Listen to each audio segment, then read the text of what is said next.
Baik, assalamualaikum warahmatullahi wabarakatuh. Kembali lagi dengan saya Abiton di Nugraha. Perkenalkan, nama saya Abiton di Nugraha dengan NIM 1914010001.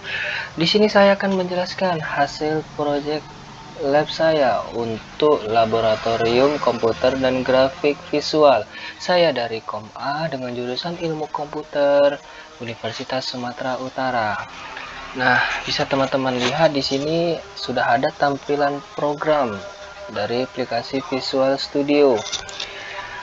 Nah, untuk tahap-tahap selanjutnya silahkan nonton. Nah, yang pertama ada include stdlib. Ini untuk untuk memasukkan library stdlib. Baru ada include glute h. Di sini untuk menambah library glute. Jadi kalau misalnya teman-teman ingin membuat sebuah grafik gambar, jadi teman-teman harus menambah glute, include glute.h. Oke. Nah, di sini ada perkenalan variabel w 500 dengan nilai 500, h dengan nilai 500, dengan z min 10 dengan tipe data integer, lalu ada x1, y1, baru sudut, baru z1 dengan tipe integer, baru skala X sama dengan 1, skala Y sama dengan 1, skala Z sama dengan 1, dengan tipe data float. Float ini adalah tipe data yang berbilangan koma, atau biasanya di program lain itu namanya real. Jadi seperti itu, float ini untuk bilangan koma. Baru ada CX dan CY dengan tipe data integer. Lalu di sini ada fungsi yang pertama, yaitu untuk mouse. Di sini fungsi mouse untuk melakukan pencerahan atau menambah ketinggian ataupun lebar dari gambar. Lalu kedua ada motion. Fungsi motion ini kayaknya sama untuk mouse, jadi dia ini satu pergerakan, jadi ketika kita sekalian mouse ini dan ini sekali bekerja sama. Lalu kedua ada tombol. Nah, di sini saya menggunakan fungsi keyboard untuk melakukan fitur tambahan menggunakan keyboard.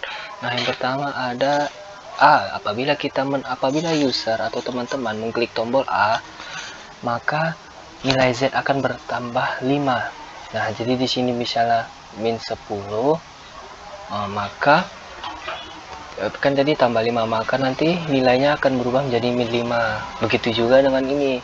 Apabila kita menekan D sama D, maka Z akan mengurangi 5. Maksudnya di sini akan menambah 5. Jadi ini dari 10 min 10 menjadi min 15.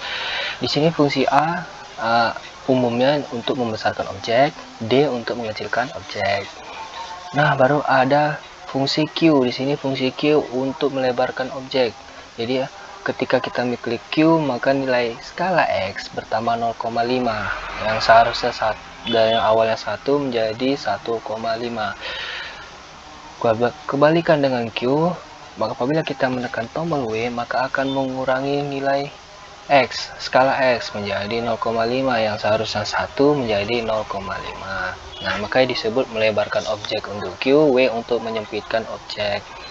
Nah, lalu ada R, ada tombol E untuk menambah nilai Y, skala Y, ada R untuk mengurangi nilai skala Y, ada T untuk menambah nilai Z, skala Z, ada Y untuk mengurangi nilai skala Z. Lalu ada tombol I. Nah, tombol I ini untuk memutar objek ke atas. Jadi dari atas ke bawah, lalu balik lagi ke atas ke bawah. Nah, itu adalah fungsi untuk I.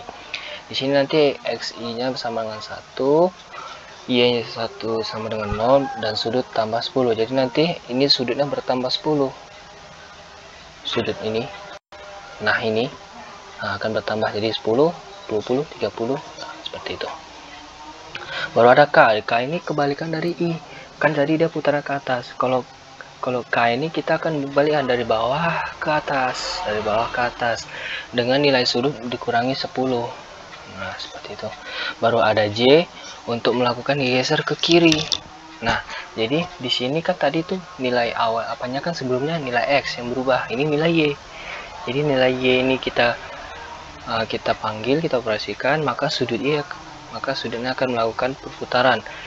Ini J ini dia dari kiri ke kanan, dari kiri searah jarum jam. Kebalikan dengan J ada juga dengan tombol L. Tombol L ini kebalikan dari jarum jam.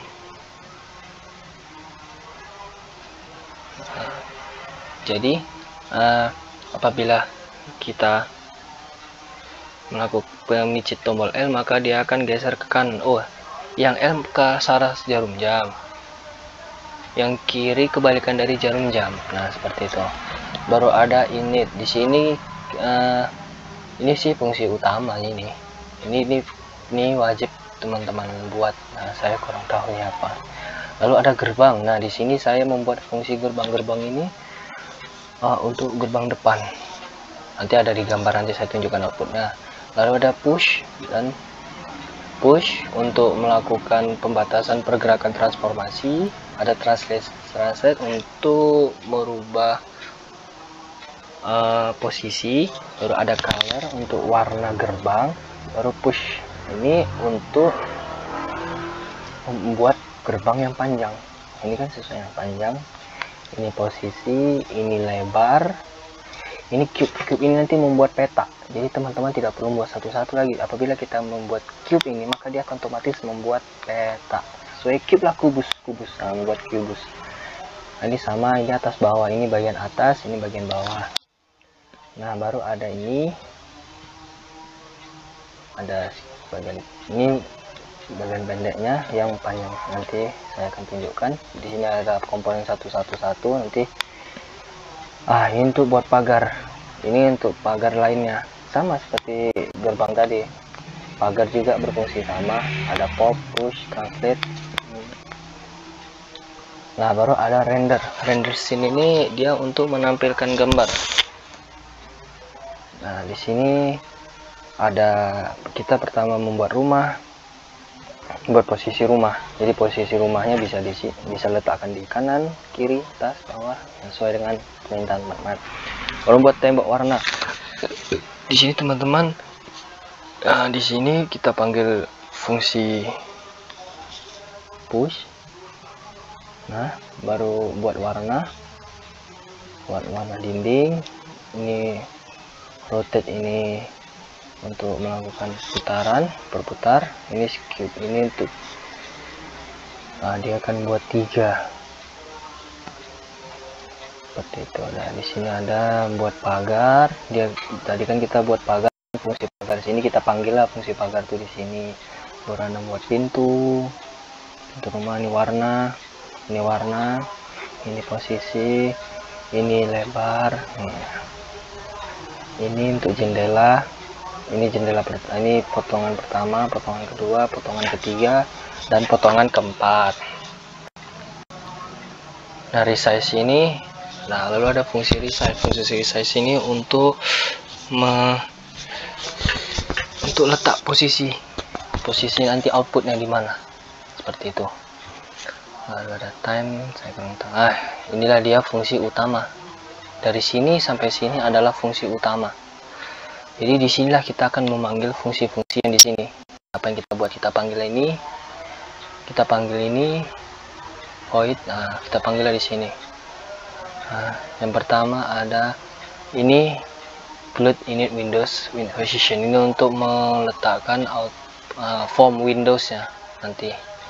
Kalau Windows size, ini W dan H, ini size ukurannya. Ini 500 dan 500. Lebarnya 500, panjangnya 500. Lalu ada glue display function render scene. Di sini kita memanggil fungsi render scene yang ini.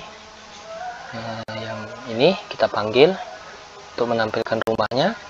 Lalu di sini ada resize. Resize ini untuk mengatur ulang ukurannya. Lalu yang ketiga ada fungsi tombol. Di sini kita akan memanggil fungsi keyboardnya supaya nanti keyboardnya bisa dipakai. Lalu di sini ada fungsi mouse. Mouse ini mouse ini bisa dipakai, nanti bisa difungsikan di sana. Lalu ada motion, ada timer, init. Ini kita panggil yang ini. Ini sangat penting, ini komponen, inilah komponen utamanya untuk melakukan 3D 3 dimensi. Nah, ini Genman Loop. Nah, bagaimana kita lihat ya outputnya seperti apa. Cicing.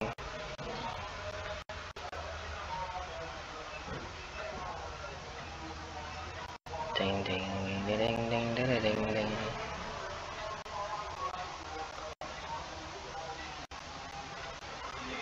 Nah, baik teman-teman, inilah dia tampilan dari program saya tadi. Saya membuat sebuah rumah 3 dimensi, animasi rumah 3 dimensi. Nah, bisa teman-teman lihat di sini ada sebuah rumah dengan pagar, pintu, atap, dan lain-lainnya. Nah, di sini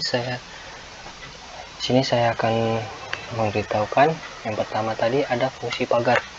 Nah, untuk fungsi pagar tadi kan ada yang panjang, ada yang pendek. Nah, ini yang panjang. Ini panjang. Yang pendek ini. Nah, seperti itu. Dan seterusnya. Lalu ada fungsi gerbang dan pagar. Nah, kalau untuk gerbang itu yang ini. Yang depan rumah pas. Nah, untuk pagar itu yang ini. Nah, ini 3 ini, belakang sampingnya. Nah, fungsi gerbang ini, fungsi pagar ini kita gunakan fungsi cube tadi, fungsi kubus. Nah, kan jadi enak kan, tidak perlu lagi kita membuat lagi programnya, kita panggil fungsi cube, maka dia akan otomatis membuat sebuah bentuk seperti kubus. Nah, ada jendela tadi kan, jendela ada 4 kan, pop pushnya tuh wagapat. Nah, seperti itu. Nah, untuk keyboardnya tadi kita kan gunakan IJKL, baru ada QWRTYU TY. Nah, kemudian pertama ada fungsi Q ini untuk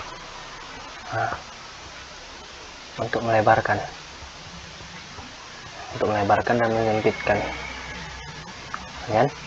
Lalu ada kedua E ini untuk memanjangkan, ada R untuk menyempitkan, untuk mengecilkan, memendekkan.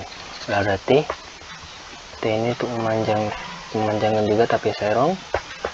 Ada juga Y untuk mengecilkan. Nah, baru ada fungsi I ini untuk putar ke atas,